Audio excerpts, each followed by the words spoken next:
Hey guys, Chris here with Graham for another episode of Out of Left Field, and I am broadcasting to you today from the Memorial Union at ASU in Tempe, Arizona. And I think Graham's still at home in Vero Beach, Florida, Graham? Close to Vieira, and there where the Nationals spring training spot used to be, unfortunately, as they prepare to move down to Fort Lauderdale. What's going on, man? You keeping it cool over there? We are blistering hot today. I've been cooking out on the football field, so what's up with you? Yeah, no, it's low hundreds here. We broke the 101, 102 mark. It's nice and warm. I'm near the football field, near Sun Devil Stadium, but I'm in a nice air-conditioned building here. So yeah, I wasn't quite working anything that luxurious, but hey, you know what? We'll take a county parks and rec field with a couple of 7 to 11-year-olds in 3 different games. We'll go for it. Yeah. So here we are back at our 14th episode, and it seems like every week you and I talk about what we're going to talk about next week, and then at the beginning of the week, every week, something insane happens. Yeah. And this week was no exception. The $320 million man, Giancarlo Stanton, who was finally getting his swing back, finally getting his power back after that sort of jump start he got in the home run derby, the All-Star break this year, goes down with a groin injury, and now for the 3rd season in a row will not finish the season. What does that mean for the Marlins, man? As someone who lives in Florida, I mean, it's kind of sucking the life out of a team. You know, a lot of the pundits have been saying that they think that the Marlins still have a chance at making the playoffs. I'll be honest, I don't see it, and we're going to get into this throughout the show as we kind of solidify our picks going into the postseason. Stanton's numbers haven't been great. We know that. This is the worst season he's had pretty much in every major stat. His average was at 244 on base, 329. He was near a 500 slugging percentage, though, but still sitting at an 825 total OPS. Homers, he was starting to pick it up. He had 19 had 103 games played. But, man, what bothers me, is $325 million over 13 years, okay? His contract ends in 2027. He can opt out after the 2020 season. But if we look in the last 5 seasons, he's only played more than 125 games one time. Between breaking his hands, he's been hit by a pitch in the face. I mean, we had a fastball that absolutely shattered the left side of his face at the end of the 2014 season. He's been off the field every year since 2012 due to injury. And I want to break these down. I had a chance to find everything he's been out for. Some of them have been major, some have been minor.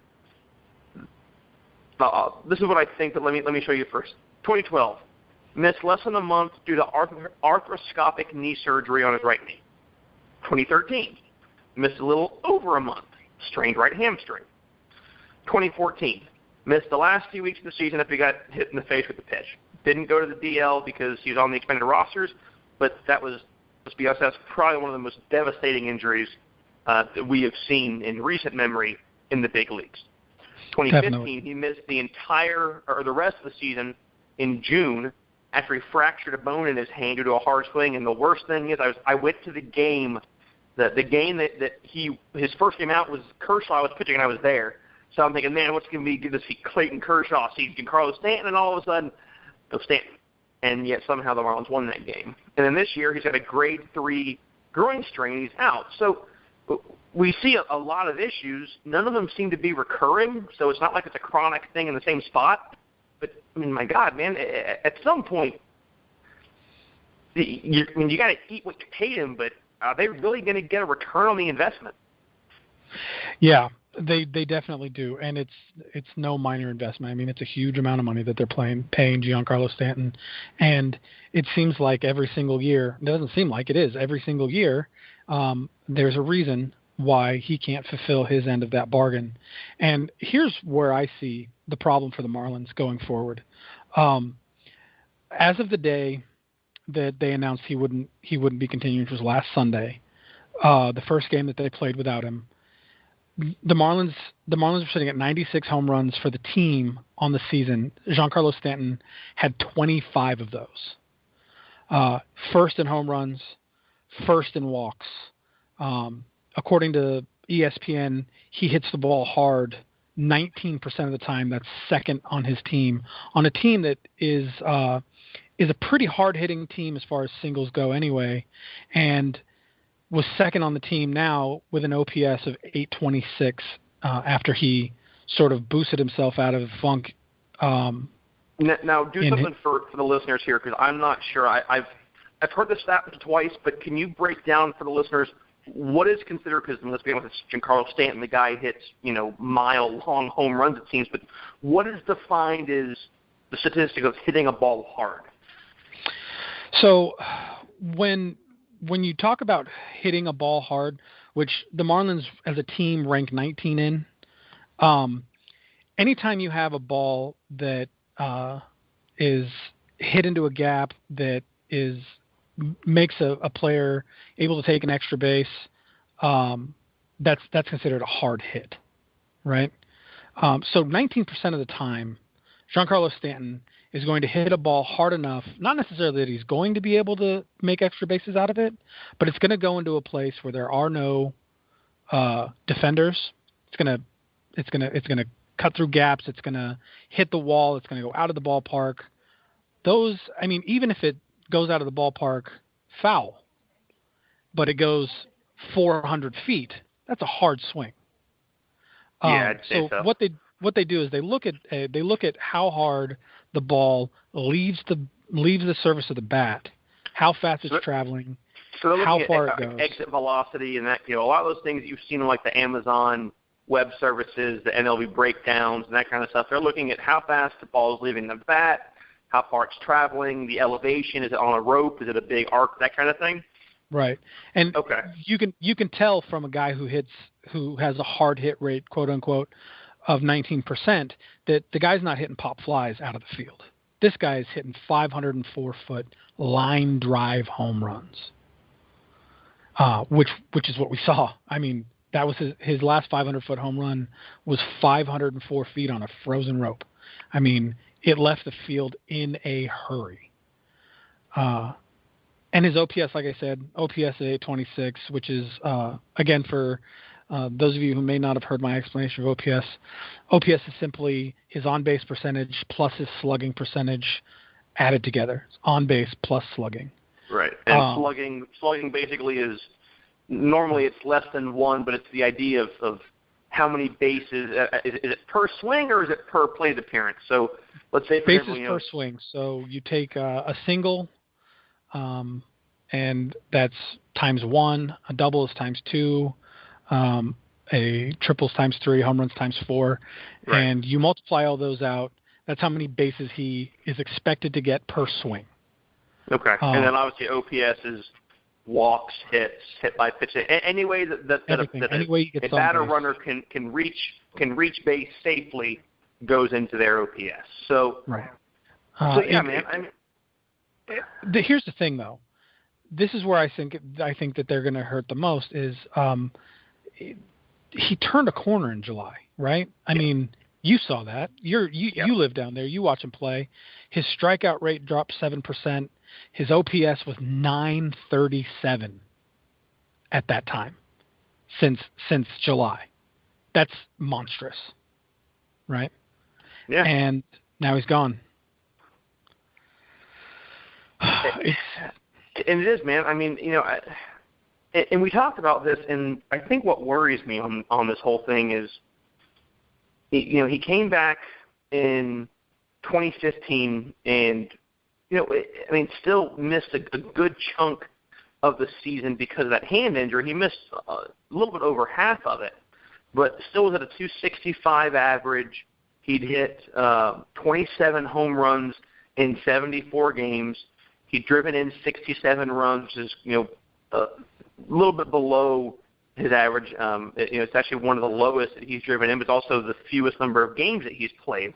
What worries me, and it was something that you and I kind of thought could be a problem, and I think I said it on on this show was that I was concerned that the possibility that Stanton might need to see a sports psychologist because I felt like he was just wasn't seeing the ball. Something was off, and it doesn't seem. It's easy to say it came from getting hit in the face, but that was almost 2 seasons ago. So my concern with it is it going to become this chronic mental state for him of, okay, when's the next injury going to come? Okay, am I going to get hurt this time? Crap, is it going to be on this long fly ball? And is he going to start playing maybe a little bit more gingerly, which is going to completely take away from why he was paid so much money? Now, the Marlins were trying to get, or at least were interested in signing Carlos Gomez, who was designated for assignment from the Astros. They made mention of going out and getting Alex Rodriguez. Thank God they were smart and didn't. Okay, Cargo is going to sign with Texas. It seems that Ichiro, like we've said, is probably poised to take over for Stanton for the rest of the season in right field. I don't think there's any reason why he wouldn't. They have him there, as that veteran presence who can fill in when necessary. But the big question, man, is that playoff push. You don't have Stanton. You can't have V. Gordon once the playoffs roll around because of the PED suspension. So the guy who you brought over who, won the NL batting title in 2015, and then I think it's safe to say he's on the most prolific hitter in the game today. I'm not going to say in history, but at least the most prolific hitter today isn't playing. So I don't know, man. I mean, I know we're getting ready to go there, but I guess this is kind of the best way to push into it is, do they have a shot at making a wild card in the National League? There's no way they're going to win the division. They're 8.5 games out off the Nets, and that's had that thing all but sealed up. And I don't think that they have a shot at the wild card. And here's where I get that. On Sunday, when they won that game, they moved in to a 2-team tie for that second wild card slot in the National League. And now, since that time, without Stanton in the lineup, they're now 2.5 games back of St. Louis, and now half a game behind Pittsburgh. Yeah, they're 3-7 in their last 10. They've lost 3 straight. Man, it's been rough. On the bright side of it, they do play Pittsburgh, starting a series. Let's see, I believe they started a series yesterday. Right, and they did win that game. They did, okay. They did barely win that game. The 6-5 was the final, but and that's something that you can say, hey man, they beat Pittsburgh, which is, I think at this point, is a good thing. Pittsburgh took 2 out of 3 from the Giants, who were number 1 in the National League West going into that series. Well, yeah, I mean, we had written off Pittsburgh, and now all of a sudden, it's looking like a possibility of a, kind of a Groundhog Day in both leagues where do we get 3 teams from the AL East and 3 teams from the NL Central going to the postseason? Yeah, and how crazy would that be, right? I think that the Marlins miss because Giancarlo Stanton is the power on that team. Without Giancarlo Stanton, that team hits singles. And singles are great, but they don't win games. Singles are great. Get your leadoff runner on base is great. Having a guy like Ichiro whack a single and all over the field, he can hit it anywhere he wants, is good. But if you don't have power presence, if you don't have someone at the plate who can scare that pitcher into putting the ball in a place where they can score you runs, then I think you don't lose games. I think you lose games. Sorry, I think you don't win games. But I think that's a perfect introduction, right, to what we're going to do after the break. Yeah, man, I think it makes sense. I mean, like you've been so enjoyed saying with the NBA that you have to put up more runs than your opponent in order to win this game. Yeah, exactly. Which we have to thank ESPN for that crack analysis. That's great sport reporting. You have to score more points to win, right? So I've heard. So So what we're going to do is we're going to take a short break, and when we come back, we're going to solidify our teams, our picks going into the postseason, and who we think is going to do well and who we think is going to go home. So we'll be right back.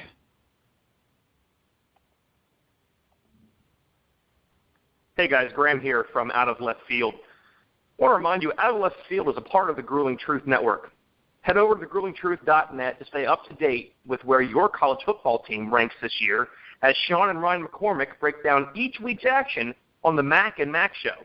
Plus, Dexter Carter gets the Bay Area set with the 49ers Weekly Show, and as always, Matt Andruskavich, Os Davis, and Aaron Zepnick will get you prepped to smoke the competition in your fantasy football draft this season. Don't forget there's boxing coverage as well. And hey, if you love MMA and the UFC, with the Conor McGregor fight happening this weekend, head over to thegruelingtruth.net and look at coming on to host a show. All you got to do is email Mike Goodpaster at thegruelingtruth@gmail.com, tweet him at gruelingtruth, or head over to our social media at OOLeftField on Twitter, or email us ooleftfield@gmail.com, or find us on Facebook, Out of Left Field. We can put you in touch with Mike and see if we can get you guys as the next guys that are coming on with The Grueling Truth. TheGruelingTruth.net, where legends speak. All right, guys, so we're back, and it looks like Graham and I are going to make our picks for who we think is going to do what going into the last month and a half of this season. Yeah, about a month and 10 days. We went ahead and kind of hedged our bet so that we were allowed, one more change as we got into the tail end of the season. Once all the trade dust had pretty much settled, to just try and get a feel of what the heck was actually going to happen. And clearly, the hot take pick that I made is not going to happen. But hey, what can you do? It was That's great. all right. I got one for you too. It just didn't quite pan out. But hey, you know what? I do what I can. I'm just a baseball show host. That's all I do. That's all any of us can do, right? There you go. So let's move into the National League East. The National League East is sewn up at this point, I think. Washington has a 9.5 game lead over Miami. And then from there, it just falls off the table. 12.5 over the Mets, 16 over the Phillies, and 28.5 games over Atlanta. So we know they're not coming back. Now, before we go, let me, just for those guys, I want to break down and remind everybody of what our picks were. All right, this came out about a month and a half ago. July 1st is when we went ahead and made these picks. All right, so Chris, you chose for the American League that the Orioles will win the East, the Indians win the Central, the Rangers win the West, the Red Sox and the Blue Jays win the 2 wild card spots. Boston tops Toronto, all right, in the wild card. They play Texas. Texas would beat Boston. Cleveland would beat Baltimore. And then Texas would eventually go on to win the American League. The National League, you had the Nats winning the East, the Cubs winning the Central. Don't hang your head in shame. You have the Giants winning the West. They're still in first place, sir. Hey, anything can happen. It's baseball. Dodgers and Mets in the wild card. You had the Dodgers over the Mets, the Cubs over the Dodgers, the Giants over the Nats, and obviously because you're the homer, the Giants winning the National League. And I'm pretty sure at that point you were saying that the Giants were going to go on and win the entire thing, because if you didn't pick the Giants, there would just be problems with the world, dogs and cats living together, mass hysteria, much like the Bill Murray and Ghostbusters. For me, in the American League, I had the Orioles, Indians, Rangers as well. Red Sox, my hot take was the Astros. Unfortunately, the Astros are not, I do not believe, going to make it to the wild card. I still had Boston over Houston. Like you, I had Texas over Boston, Cleveland over Baltimore. I thought Texas would win the American League. We had the same thing pretty much. National League, Nats, Cubs, Giants. I had the Mets winning the first place wild card, the Dodgers coming in second. same idea, and I have the Dodgers beating the Mets. Cubs over LA, San Fran over the Nats. I have the Cubs winning the NL and the Cubs eventually going on to win the whole thing. So with that kind of prefaced, I think that we are in base agreement with the East and the Central. There's no way, barring something absolutely insane implosion, that the Cubs and the Nationals do not win their respective divisions. The Cubs are 12 games up on the Cardinals. The Nationals are 9.5 games up on the Marlins. I mean, the Centrals, they're playing great baseball, but there's just such a huge gap from the beginning of the season. There's no way that they're going to be able to close 12 games in a month and a half. It's impossible. Right, and I agree with that. And, I mean, at this point, the Cubs would almost have to, lose out, right? They would almost have to spend the next 40 games off the field in order to give up that 12-game lead. And the Nats, the Nats are on a tear. They've been on a tear. They're going to stay on a tear. 72-win season. Yeah, 72 wins. They released Papelbon at Papelbon's request, but we know that Melancon kind of is coming in to round out the back half of that bullpen, which is probably best. There's no reason to hold on to Papelbon. I have been hearing some interesting discussion that maybe there's a reuniting in Boston, with Pat going back to Boston, where he really kind of made the name for himself over his career to try and give the Red Sox something, because we've seen Kimbrel kind of up and down. I don't know if I see it. I don't picture Kimbrel stepping out of the closer role long term. And if Pat wasn't happy to stay in Washington with a role outside of being the ninth inning guy, I don't imagine that he's okay with it. I don't imagine that he's okay with it going to another team. Yeah. Papelbon's going to want to be, wherever he goes, he's going to want to be the guy. So we'll see how that plays out. I don't really know where he's going to end up. Where it's late, right? Teams are pretty much set in their ways at this point. There are teams that need a guy like that, but he's a +4 ERA guy, and there's just not a whole lot of places you can go with that. Yeah, and I don't get it. His numbers have always been a little bit, I guess, more, kind of blown up. He's always had a higher, ERA number. It's always, I don't know, I've always kind of been surprised at how dominant of a closer he was. His ERA has been, pretty well up there for a good chunk of his career. I can't imagine, like you said, the Nationals are simply the best team in the East. We had hoped that it was going to be kind of the same way with the Mets last year. We were going to see, maybe even the beginning of a new rivalry, and it just didn't happen. Obviously, with Matt Harvey going down, there have been some that have thought that maybe it was more of a flash in the pan with how the Mets played last year. I would not go that far, but what really has been concerning me has been Bryce Harper's absolute just implosion since the beginning of the year. He's batting .241 on the year, 21 homers, 64 RBIs. His on base is .384, which pretty much goes with his career average. But from what we have seen from him, where he hit .330 last year as the MVP. His first 3 years in the big leagues, he averaged about a .272 batting average, and he's almost 30 points below that. So, he really, really has got to pick that up. His doubles, only 16 this year.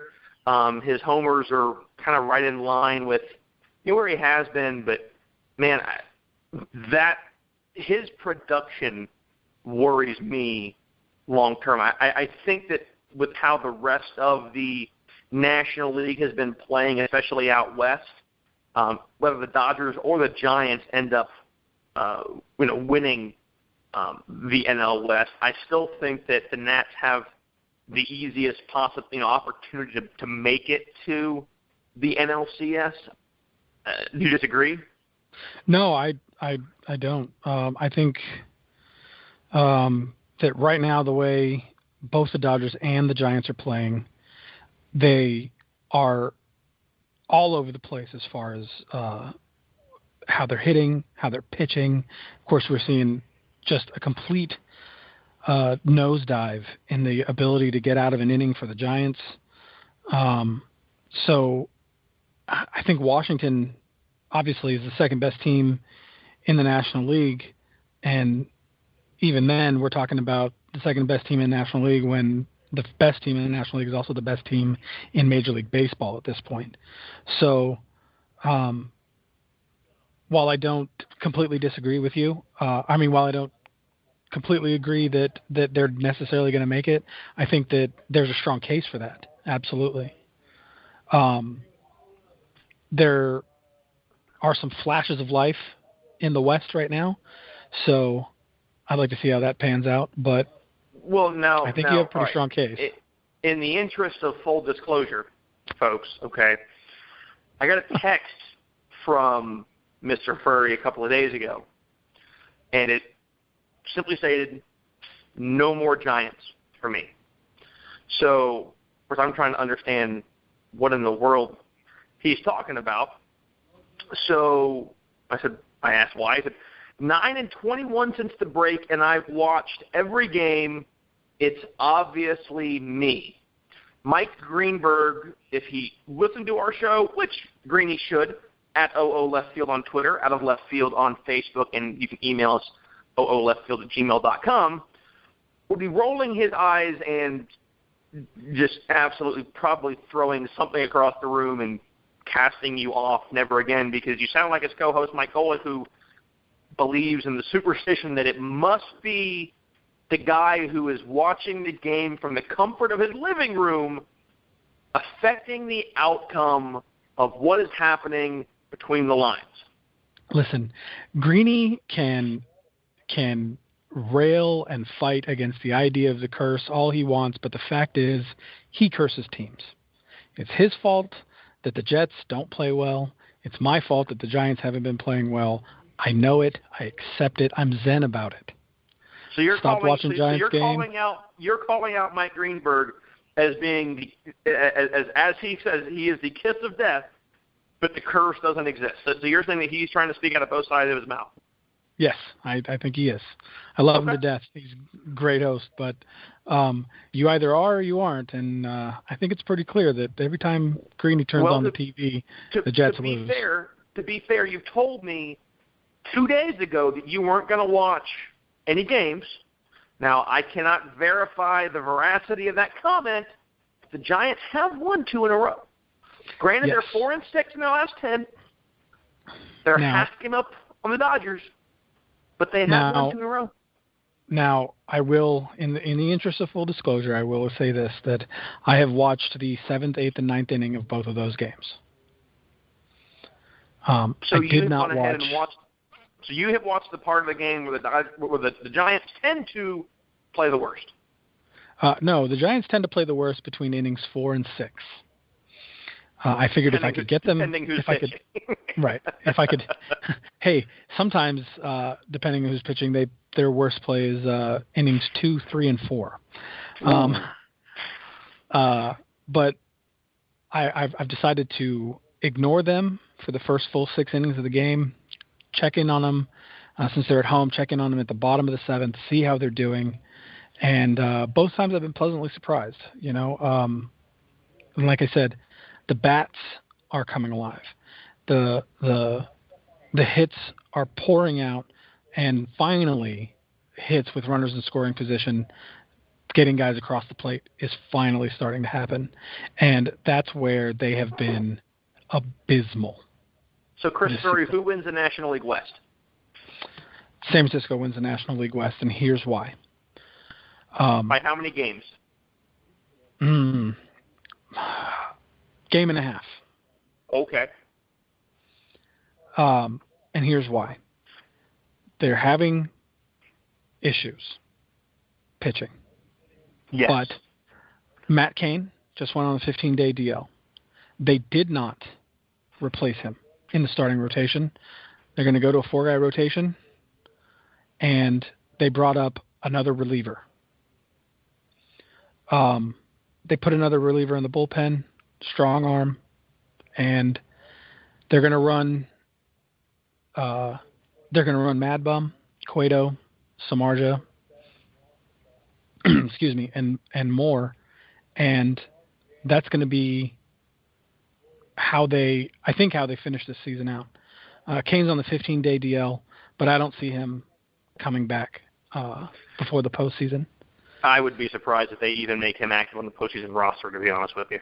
I'd be very surprised. Yeah. Peavy's starting to settle down in the bullpen. He's still good for an inning or two. And late in the game, he's the kind of guy who, if you're in extras, can give you 2 or 3 innings so you don't have to burn through your whole bullpen because he is a starter. And right now the Dodgers are playing 500 baseball like they've been playing 500 baseball all year. And I think that if that trend continues, while the Dodgers have been able to take that first place lead from the Giants playing 500 baseball, they didn't take first place because of anything that they did well. They took first place because the Giants did poorly. Not poorly, abysmally. I mean, they failed hard. 9-21 since the break. Now 11-21 since the break. And you can't play that kind of baseball and keep an 8.5 game lead. It just doesn't happen, even with a team who's playing 500 ball. So I think San Francisco brings it back. I think they start playing 600, 650 baseball to the rest of the year. They win the West by a game and a half. Okay. Kershaw is supposed to be coming back. He has come out saying that they have a plan in place, and he expects to pitch this year. Man, I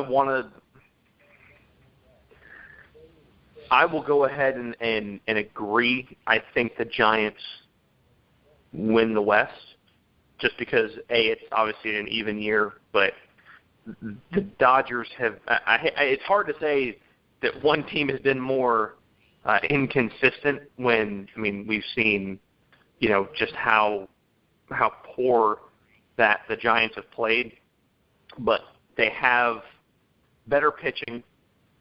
They have better hitting that should be showing up.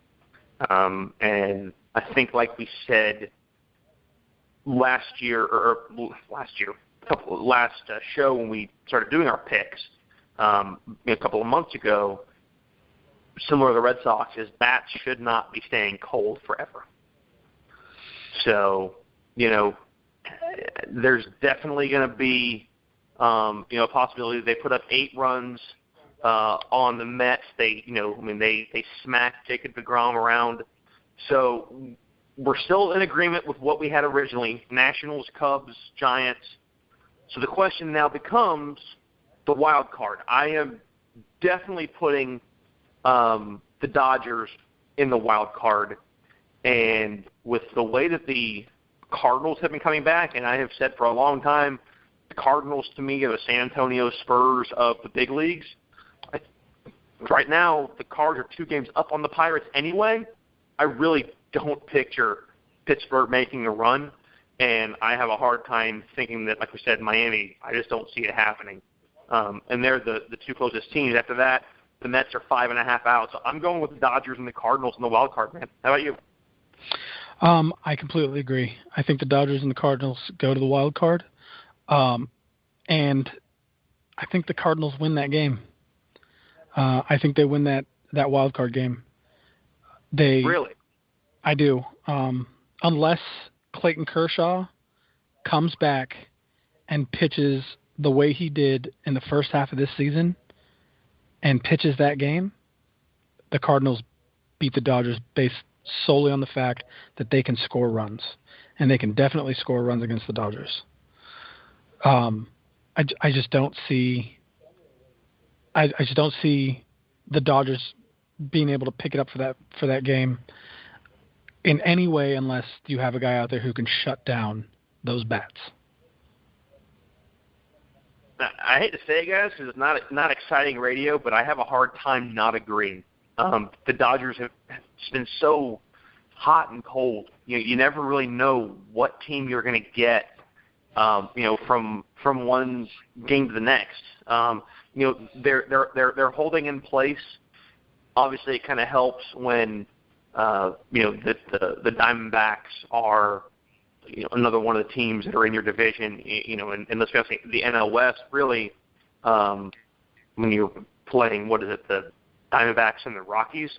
Even though Colorado has had made a decent push. They won their last 3, and they were on a decent tear for a while. You had a pretty easy division aside from the division leader, and the division leader, obviously, as we said, has been really, really, tanking.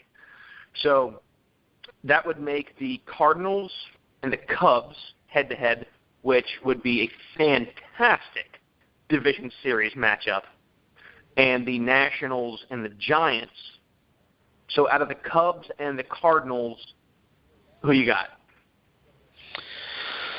The Cubs, obviously. I mean, okay. How do you go against that? The Cubbies are the best team in baseball for a reason. They have strong pitching, they have strong hitting. They're what you might call a 5-tool club, right? They're fast, they're strong, they're powerful, they can pitch, they can run, they can do it all. And I think in a 7-game series, they show that, and they show it hard. I thought the division is Division 7 now, or I thought it was 5, isn't it? It's 5. Oh, I'm sorry, 5 in a 5 game. Okay. 5 games, yeah. This is something I always try to tell people: a 5-game series is not an easy thing to win by any means. It is a microcosm of an entire season. You're talking about 2 teams who have been rated as one of the top 8 teams in baseball. Who have played as one of the top 8 teams in baseball, and some would say ever. Some would say ever, and 5 games is the only way that becomes 5 games is if one team doesn't put up 3 wins before the other team, and it goes to 5. Now, even great teams lose 3-game series in the middle of the season. Even great teams, even the Cubbies, have been swept in 3-game series this season, and they're 77 wins, right? They're probably going to end at 99 wins, maybe 101 wins. I mean, but they've lost 3-game series. Anything can happen any day of the week in a baseball series, but especially a 5-game winner go home. Definitely. And folks, you heard it here first. According to Chris Furry, if you don't win 3 games before the other team does, it could go 5. That's great mathematical analysis coming here out of left field. Well, I feel a little smarter now that I'm here today. Man, I'm with you. I really don't think the Cards pitching has kind of been up and down. Michael Wacha's arm has been just really hot and cold, more cold than anything else. We saw Yachty come out a little bit with some injuries. I think he's going to be okay. I'm with you. I think the Cubs, I think they easily win that series. If it goes 4, we're good. I'd be surprised to see it go 5. But it's going to be. But then again, I'll preface with this: when you're playing your division rival, and it's one of the most storied rivalries in the game. Obviously, the Yankees-Red Sox is probably the best rivalry, at least most storied. And thanks to Bud Selig for making that happen 20+ times a year. But man, you definitely Dodgers-Giants. I mean, the Dodgers-Giants rivalry is over 100 years old. Yeah. Definitely a storied rivalry. Goes all the way back to New York. Exactly. Dating back to New York. You're exactly right. And then, all right, so this is going to be the hard one for you. Nationals, Giants. What's it going to be? Because I'll go ahead and say it. I think the Nationals beat them. The way that they've been playing is unless I see them string together 5, 6, 7 wins in 10 games. I don't even say sweep 2 series, but 7-3 in their next 10. I got a hard time thinking that the Nationals can't beat the Giants. I think that in a 5-game series where Madison Bumgarner is going to open and he's going to close, and you're going to have Cueto pitch during that series once also.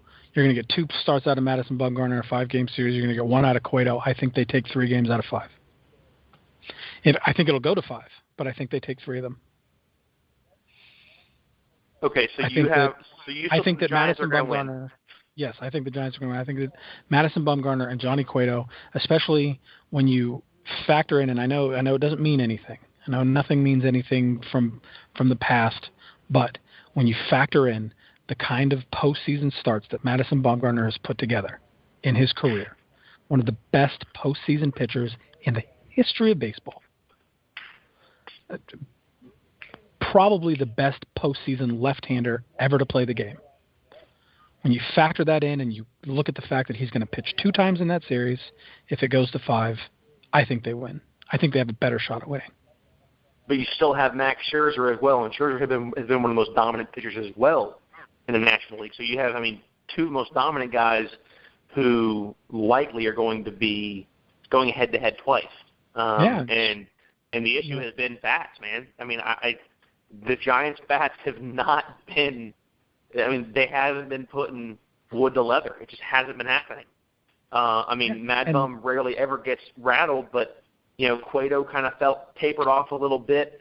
Samardzija is, big time hit or miss. That's been his career for a while. Scherzer's going to have his game, and he's going to throw, and he's going to throw like he throws. And if he faces off against Madison Bumgarner, that's going to be a long, low-scoring game, I believe. But and you can't overlook guys like Steven Strasburg. Steven Strasburg is struggling right now, but he's a great pitcher, and he's going to throw well in the postseason, I think. But I think you'd see Strasburg against Cueto, and I think you'd see Gio Gonzalez against Samardzija. We know that Gio and Samardzija can give up huge runs. So it's going to be an interesting series. The Giants as a team hit over 300 against Steven Strasburg. Ownage is ownage. It's a fact of life. If you have ownage on a pitcher, you have ownage on a pitcher. Numbers don't lie. And the Giants annihilated Strasburg in their most recent series. And then Strasburg got destroyed again with 7 straight runs in the first inning. And then got us destroyed again yesterday, or a few days ago against the Rockies. He's having a hard time right now. Now, is he going to calm down in the postseason? Probably. He's still a professional pitcher and a great professional pitcher. But the Giants can hit him, and they've proven that over and over and over again. Okay. So I don't think there's much surprise there that you would pick the Giants. So that takes us into a Cubs-Giants NLCS. Yep. I picked the Cubs from the get-go. I'm sticking with that pick. They've been the best team. Like we said, pitching is great. Lackey has proved to be a fantastic get for them. He is so comfortable in that 3-4 hole where he's just sitting back doing his thing. Lester and Arrieta, while they've had a couple of shaky starts, have been, obviously they're still doing, what they do. We're seeing great pitching out of them on a consistent basis. Everyone's going to have a couple of games here and there. Chris Bryant is most likely in line for the MVP award to, take that after he wins Rookie of the Year last year. I need to look. Obviously, we don't have the ability to check with Elias like a lot of the Fox Sports and ESPN, but I'm curious if there has been a player who has run Rookie of the Year and then the next year has won the MVP. All the way around they have, like you said, they have speed, they have defense, they have pitching, they have bats. You can tell me I'm wrong, but the Cubs, they're going to the World Series, brother. Well, here's the deal. I believe that this series is going to go 7 games because the Giants play that well when they have their backs against the wall.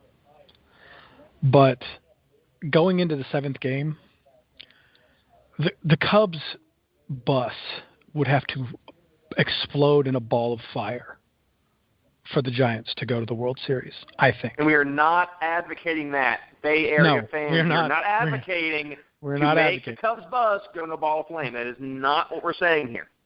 But I don't think that there's – I mean, barring an entire – just a complete team-wide breakdown in play, the Cubbies are going to the World Series this year. And, in fact, spoiler alert, the Cubbies are winning the World Series this year. All right, so Chris Furry changing, I mean, probably the most gut-wrenching change. Obviously, we changed up our wild card picks a little bit, but so you are going ahead and you're going to say that the Cubs beat the Giants. Obviously, I believe the Cubs beat the Nationals. So either way, we have our National League champions as Chicago Cubs. So to break it back down, basically the way the standings are currently is how we see things finishing out with the Nationals, the Cubs, and the Giants winning their respective divisions, and the Dodgers and the Cardinals, going ahead and winning the wild card. Now, let me ask you this, Chris, before I go ahead and break this down, give everyone a recap of our picks. Do you have the Dodgers as the 1 wild card or the 2? 1. Because to me, they're 2 games ahead of the Cards now. Okay. They're 2 games ahead of the Cards now. I don't see them giving that lead up, even at 500 baseball. And if Kershaw comes back like he says he's going to come back, which it would be a pretty incredible comeback for a guy with a herniated disc. Right. But if he does come back and can throw the way he was throwing earlier in the year, then I think they keep that 2-game lead. I'm with you. I don't know if I quite agree that it's for that reason. To me, you have Pittsburgh who's playing very good baseball, and 2 games out, they still believe they're alive, which mathematically, sure, they definitely still are. And you have the Cubs as your main nemesis. Obviously, you have the Reds and the Brewers as well. But I think that there are just too many good teams in that division that they're going to have to face going down the stretch coming into October. That, I'm with you. I think the Dodgers will go ahead and will hold on to a lead and stay ahead of the Cards. So we both have you said you have the Cardinals beating the Dodgers, which I agree with. I think that I don't think there's any reason to think that wouldn't happen. Plus, we have the Kershaw injury, and we know that his postseason record has not been the best. So he's got a lot going against him. The Cubs obviously have to beat the Cardinals. I have the Nationals beating the Giants. You have the Giants topping the Nationals. Right. Coming into the NLCS, we both have the Cubs winning the NLCS. And spoiler alert, we both agree the Cubs are going to be world champs and are going to break, the curse of the GOAT and, the century-plus long, drought of no World Series is going to go ahead, and that will be broken. And as a disclaimer, I just want everybody to know that doesn't mean that I won't be cheering for the Giants to buck the odds and win this year. I don't. They would have to be giant killers. I mean, pardon the pun, but they would have to be giant killers to beat the Cubs in the postseason this year. Hey guys, Out of Left Field is part of the Grueling Truth Network. Head over to gruelingtruth.net for news and information on Major League Baseball, the Arena Football League, and everything in between. Thegruelingtruth.net, where legends speak. And if you want to get involved in this conversation, you can find us on Twitter at OOLeftField, on Facebook at Out of Left Field, or email us at ooleftfield@gmail.com. So I think we're going to wind down the show today, and we're going to do the American League, which is a little bit more that's a little bit more in dicey, question. Man. It's a little bit more in question than the National League, because especially in the East. I mean, let's be honest. The way that we saw the AL Central shaping up in the when we started the show, I think our second show was what the heck is happening with the White Sox. They had started so hot in April, and then we know where they've gone from there. They're 57-64. They're 10 games out of just the wild card. So the big thing was, man, it's like every month that a new team was taking over the division lead. Well, hell, in the American League East, almost every freaking day there's a new team taking over the division lead. Right now, we have the Toronto Blue Jays in the lead. They're 69-53. They're 6-4 in their last 10. Now, the Red Sox are a game up of the Orioles. They are both in the wild card right now. They're a game and a half up at the Orioles. Oh, okay, game and a half. I still had them. Oh, I'm sorry. You're right. They are a game. They are a game up. Okay. My bad. That's my fault. But the Red Sox are 7-3 in their last 10, and the Orioles 4-6 in their last 10. So the AL East, man. What are you thinking, brother? Because if it's me, I got Boston. I mean, Pomeranz has been pitching fantastic. He's really started to keep the ball low. He is coming in as that lefty arm that you wanted to see. We saw him play Baltimore the other night. I watched the Wednesday game that was shortened by rain, and they were just taking apart the Orioles. The problem is the Orioles, like we said, they have bats, but their pitching is sketched, and they didn't fix it. Right. No, I agree. Boston's coming alive, and they're coming alive when they need to come alive. Obviously, David Ortiz has been shouldering the offensive load for that team, and he's having a monster year. We see it. It's going to be a good send-off for him, but I think I have Boston over Toronto. Toronto sliding into that first wild card slot, and that's where I stop with the East. Okay. I think Baltimore misses. So we're both changing. We both originally thought the Orioles were going to win, but to be fair, and I want to preface this point because something that I know I said and you kind of agreed with is that we thought that the Orioles could win the division if they addressed the pitching problem, and they did not do that. They didn't even come close to this. Right. Ubaldo Jimenez is coming out of the bullpen, okay? So they haven't had anybody that's been strong enough to replace, on that in that rotation. I'm with you, man. I'm dropping, Baltimore completely out of my picks, and I'm putting Boston in that top, and I definitely think that Toronto still makes it. Now, let me ask you this: do you think, because you're saying you're dropping Baltimore out, so what? You think the Mariners are going to come in and take up the second wild card? I do. I think the Mariners are going to make a push. I mean, they're red hot right now. They're 7-3 in their last 10. At one point this week, they were 9-1 in their previous 10. And it's slowed, but it hasn't stopped. They dropped a couple of games, but they're still playing strong. They're still winning games. They won last night against Milwaukee. Play Milwaukee again this evening. But I see Seattle making a late push and making up that 2 games. Now, they're only 2 games back in the wild card behind behind Baltimore. And at this point, the way Baltimore's been playing and the fact that they didn't address any of their issues, I don't see them making it. I see them. I mean, they're 4-6 in their last 10. Lost to Houston last night, which is just a kick in the butt for Baltimore. For a team like Baltimore to go out and lose 15-8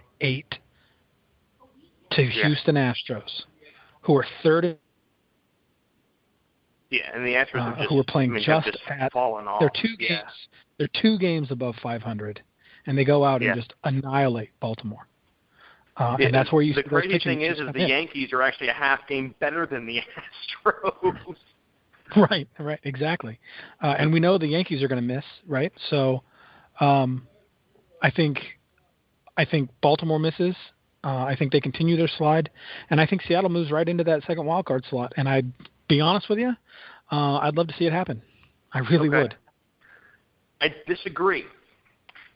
I think Seattle's a great pick. I would be surprised if they pull it off. We've seen a lot of expectations in the last couple of years, and they haven't delivered. Well, I still think none more than the 114-win Susan, right? Yes, and I mean, granted, that was back in 2010 2 or 3, and they bounced in the NLCS I think it was 0-3. They bounced to the Yankees, and then ultimately the Marlins won the World Series that year. Right. 3.5 games back. They're 3-7 in their last 10, but I think Detroit will make the push. Their pitching has been strong. Bats have been up. Kinsler is doing, is still, doing his job. Obviously, we have Miguel Cabrera had that biceps strain, didn't end up being anything big, but this is what the Tigers have to deal with for the rest of the year. Verlander went today against Boston. Okay, I'm just going to read off the rest of the series they have. At the Twins, playing the Angels at home, the White Sox at home, on the road at the Royals, on the road at the White Sox, home against Baltimore, home against the Twins, on the road at Cleveland, on the road at Minnesota, home against Kansas City, Cleveland, and they finish out the year with a 3-game stretch in Atlanta. Cleveland is not going to win every single one of those games. And it does not matter how much ground they try to make up on the Indians. They're not going to win that division. But I very, very easily can see, and I believe, that the Detroit Tigers will end up making a late push into the wild card. All right. Well, so Detroit is your hot pick then now. That is my hot pick. So, and I'm going to take my hot pick is going to be Seattle. I mean, I think Seattle makes it. And I think it's going to be two great. I think it's two great teams to watch. I think both are playing fantastic baseball. I think the worst part is that the Mariners are on the West Coast and they don't get seen by a lot of our East Coast viewers. I don't get to watch them that much, but I mean, I could definitely. I'll be honest with you. See both. I'll be honest with you. I don't think that either of those picks for the second wild card are any safer than when you picked Houston early. I think both of those picks are probably straight out of left field because right now Baltimore owns that slot. So definitely some hot picks. I mean, I think we're in agreement about the Central, right? Cleveland's going to win that. They're 7 games ahead. Texas is going to win the West, 7 games ahead. No doubt. And to break down real quick, much as I said, the Tigers, the Mariners' schedule isn't too shabby either. They have a 3-game set at home against the Yankees. They go to the White Sox. They play the Rangers 3 times on the road. They have the Angels come home. They go 4 games at home against the Rangers, 3 games on the road against Oakland, 3 games against the Angels, 3 games at home against the Astros. Also get a 3-game set against the Blue Jays, though. And they get to finish out with being on the road at the Twins, at the Astros, and then a 4-game set at home against Oakland to round out their season. So a couple more. Yeah, they both have sub-500 teams to play. Yeah. Now, to be fair, you get a 3-game set at home against Toronto, which is good for them, and you gotta see the Rangers 7 more times. That could be the one that maybe gives us just a little bit of an edge on the Tigers. You don't see. Cleveland is probably going to be their biggest competition. And really, with Cleveland, if you play 500 ball against the Indians and you can go, 550, 600 against the rest of those teams or better, I definitely can see the Tigers squeaking in there. Yeah. They have a little more ground to make up, which is why I give Seattle that sort of boost. Sure, I think that Seattle, the way that Seattle's been playing now, I think that Seattle can play plus 500 baseball against Texas. And the rest of the teams that they're going to play are sub 500 teams anyway. Yeah. So that's where I give the edge to Seattle. They've only got 2 games to make up, and they really only need to play 650 ball total through the end of the season to pick those 2 games up. Okay. So we're in agreement then. We have the Red Sox now winning the East. The Indians and the Rangers stay the same. We're going to put Toronto as the number one. I'm still saying Toronto's going to be the top wild card. Sure. And then you have Mariners. I have the Tigers rounding out the second wild card. Right. Right. So between Toronto and the Mariners or the Tigers, man, I got to give the edge to Toronto there. They've still been a top-notch team. Their bats are fantastic. You got to play at home in Canada. That crowd gets behind that team very, very hard. Definitely. I see. As much as I would like to see Seattle kind of break through and beat Toronto in a single game playoff, that's going to be in Toronto, and Toronto's going to put everything that they have into showing that they deserve to be in the postseason, especially if they don't make the top spot in the division, which you and I both think that they won't. But guess what happens if that happens, Chris? Guess what we get? We get a Rangers Blue Jays 5-game set, baby. Yeah, and it's going to be great to watch, right? I mean, replay. We get round 2, 3, 4, 5, and 6. Yep. See if Bautista and Odor go back, and I'm interested to see how Major League Baseball comes at those games. Prior to the series, if memos are sent out, how that's going to be worked, because I have to imagine that tolerance is going to be low. But the difficulty there is tolerance is going to be low, but you still need to be able to work up and in on guys. Right. So it's going to be interesting. Here's what I think. I think that early warnings are going to be issued, possibly pregame warnings. Specifically, tolerance will be low with either Bautista or Odor at the plate. Yeah. You have to be able to work up and in on them, but I think that if you plunk one, you're probably going to be gone, even if it's an accident. I think if you come too far inside and you hit either of those guys at the plate, the pitcher's gone. I do too, and I think that it's going to be interesting, especially John Gibbons clearly was not happy. He's a fiery manager. It would not surprise me to see him retaliate against Odor. It really would not.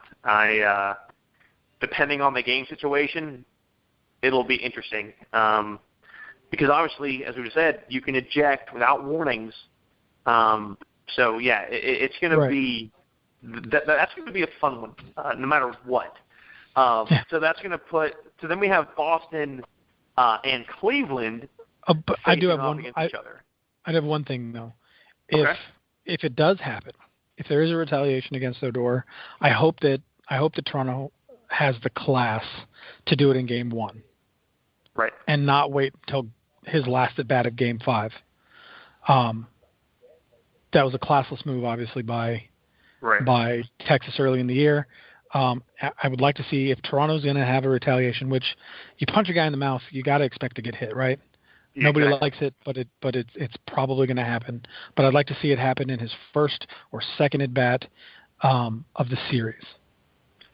And I think that the thing I'm also going to be wary of is we saw how over the top, I guess is the best way to put it, that the fans in Toronto went after the bat flip, and then we had the issues between, we had the ball that went off the knob of the bat that eventually, at first was killed when Shin-Soo Choo scored, and then Dale Scott and the crew got together and Proctor said, no, he should score. They scored the run, and all of a sudden beer bottles and junk came raining down on the field. So, it's going to be interesting to see all the way around. Now, Boston and Cleveland, man, that, as enjoyable as Texas and Toronto will be to watch for the fireworks side, Boston and Cleveland should be one hell of a matchup.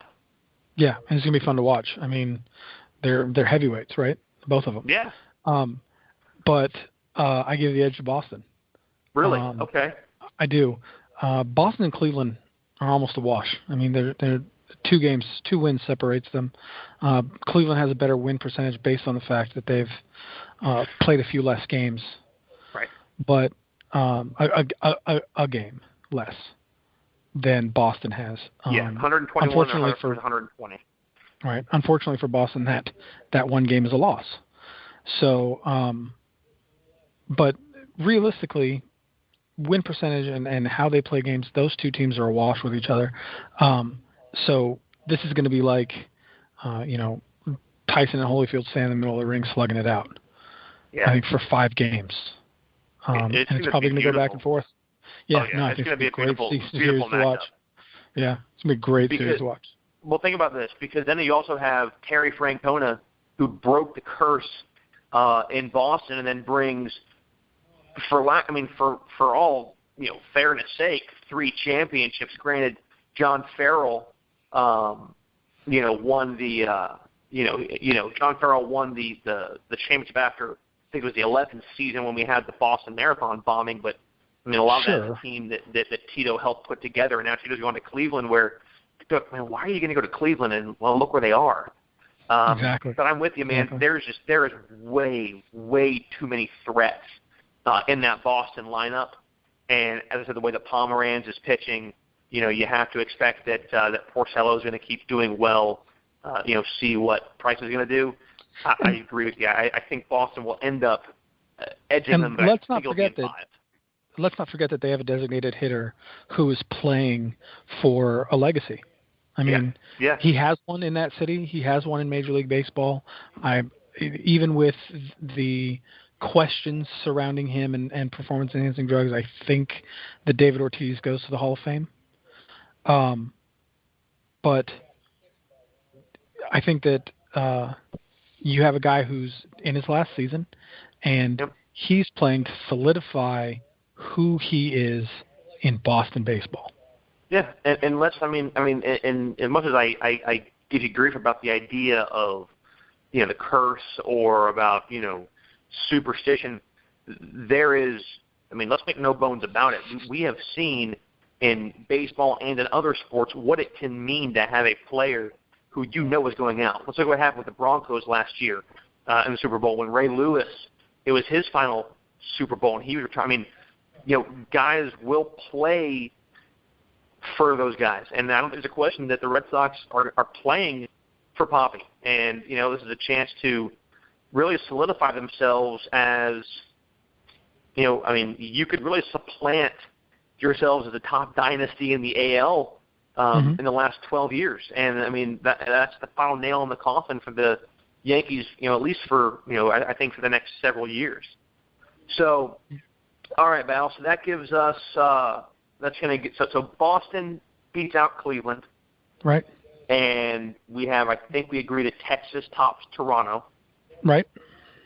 So Texas and Boston, right? And another Texas and Boston. Fight.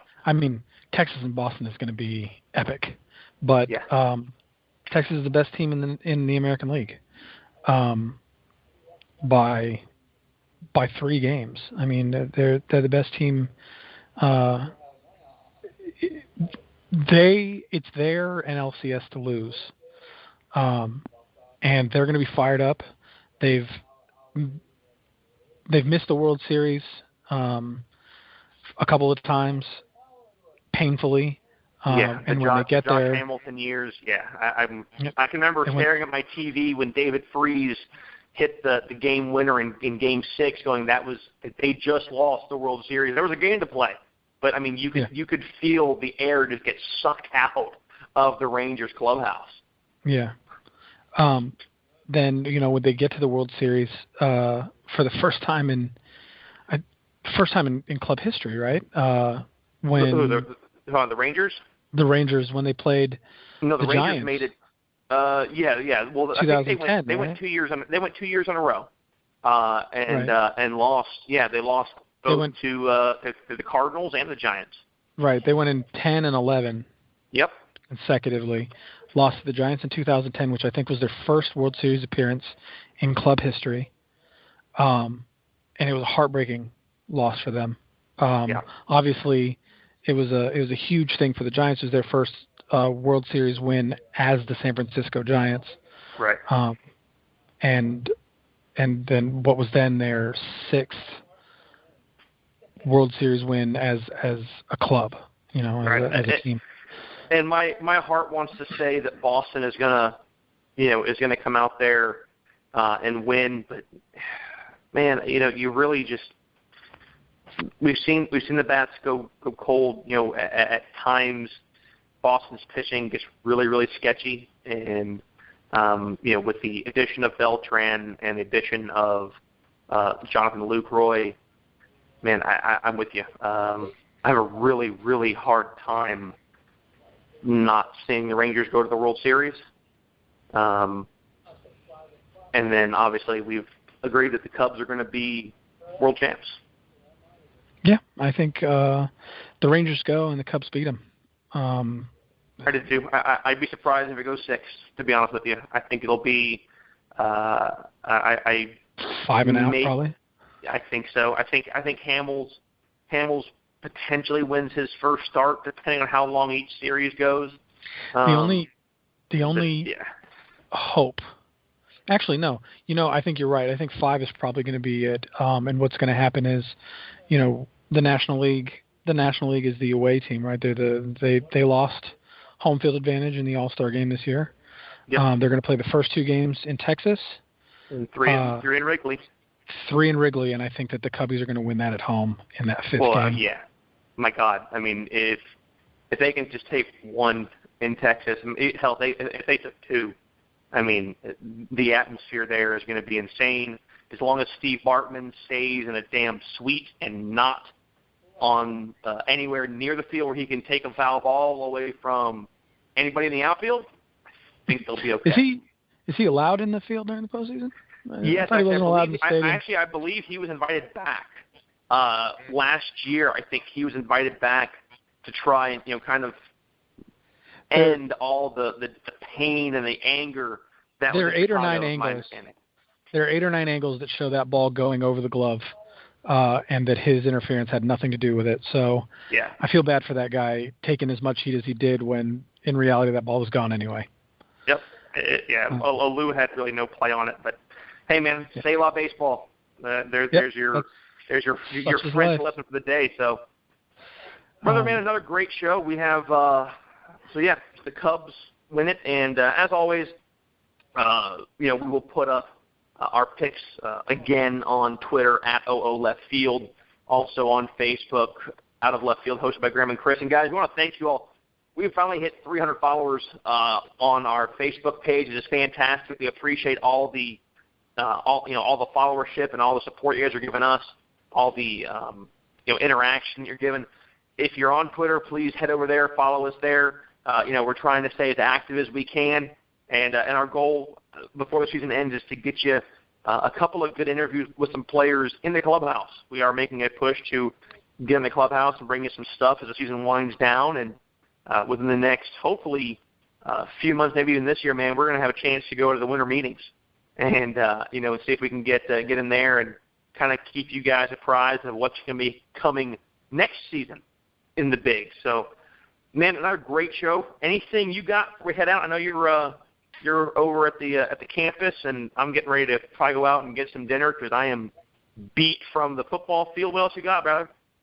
I think we covered everything I got. Obviously, it's going to be another big week for baseball as we kind of ramp up towards September, and there's the only thing that even rivals the excitement you feel in October is that last push in September. September baseball is so much fun. And of course, any day, any given day, anything could come straight out of left field.